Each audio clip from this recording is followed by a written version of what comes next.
উৎপাদন খরচের চেয়ে কম দামে সুতা রপ্তানি করে বাংলাদেশের অর্থনীতির মেরুদণ্ড ভেঙে দিচ্ছে ভারত। সংবাদ সম্মেলনে এমন অভিযোগ করেছেন বিটিএমএ সভাপতি শওকত আজিজ রাসেল। বলেন, দেশটির এমন উদ্যোগে বিপাকে স্থানীয় বস্ত্রকলগুলো।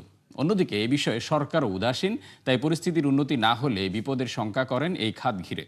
রাকিব হোসেনের রিপোর্ট। দীর্ঘ 4.5 দশকে দেশের অর্থনীতির মেরুদণ্ডে পরিণত হয় পোশাক শিল্প, যেখানে উদ্যোক্তাদের বড় বিনিয়োগ, শ্রমিকদের নিরলস প্রচেষ্টা আর সরকারের নীতি সহায়তা ছিল চোখে পড়ার মতো। কিন্তু বিশ্বমোড়লদের বাণিজ্যিক আগ্রাসনে এখন হুমকির মুখে এই খাত, যার সবশেষ উদাহরণ সুতার বাজারে ভারতের ডাম্পিং নীতি। চারিদিকে সংকট।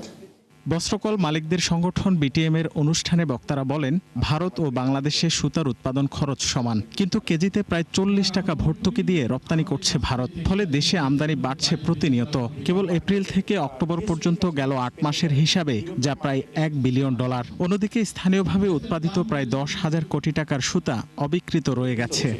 ইন্ডিয়ান সুতা ইম্পোর্ট করে সেই কাপড় সুতা দিয়ে কাপড় বানিয়ে আপনি যদি আমেরিকা এক্সপোর্ট করেন, আপনার উপর যে কাউন্টার আরো লেভি পড়বে না, এই গ্যারান্টি আপনাকে কে দিবে? এটা কি আমরা ভেবে দেখছি এরকম কিছু হতে পারে? এই আগ্রাসনের মাত্র শুরু। একাধিকবার আমাদের দেশে ভারত বিনা কারণে তুলা এক্সপোর্ট বন্ধ করে দিয়েছে, কিন্তু আমরা ইতিহাস ভুলে যাচ্ছি। এমনকি সুতাও এক্সপোর্ট বন্ধ করে দিয়েছিল বাংলাদেশে। আগামীতে এমন আরেকদিন আসবে, আপনাকে আর সুতা দেওয়া হবে না। বিটিএম-এর সভাপতির অভিযোগ, কৌশলে দেশের অর্থনীতির মেরুদণ্ড ভেঙে দিচ্ছে ভারত, যেখানে উদাসীনতার পরিচয় দিচ্ছে অন্তর্বর্তী সরকার। পরিস্থিতি সামাল দিতে উপযুক্ত নীতি সহায়তার দাবি জানান খাত সংশ্লিষ্টরা। তো মেরুদণ্ড তো ভেঙে দেওয়া হচ্ছে, কিন্তু আমাদের সুনজরে পড়ছে না। ইন্ডিয়া একটা পলিসি অ্যাডাপ্ট করে 3 ঘন্টা 4 ঘন্টা সময় অ্যাডজাস্ট করে, কিন্তু আমাদের বছর পার হয়ে যায়। অলরেডি আমরা লেট।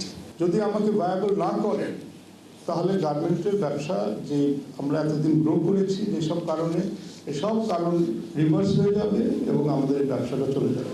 ভারতীয় ডাম্পিং নীতির পাশাপাশি চড়া সুদহার, কর্পোরেট ট্যাক্স আর জ্বালানির অনিশ্চয়তায় অন্তত 50টি স্পিনিং মিল বন্ধ হয়েছে বলেও জানানো হয় এই অনুষ্ঠানে। আনফেয়ার কম্পিটিশন হচ্ছে। রাকিব হোসেন, 71, ঢাকা।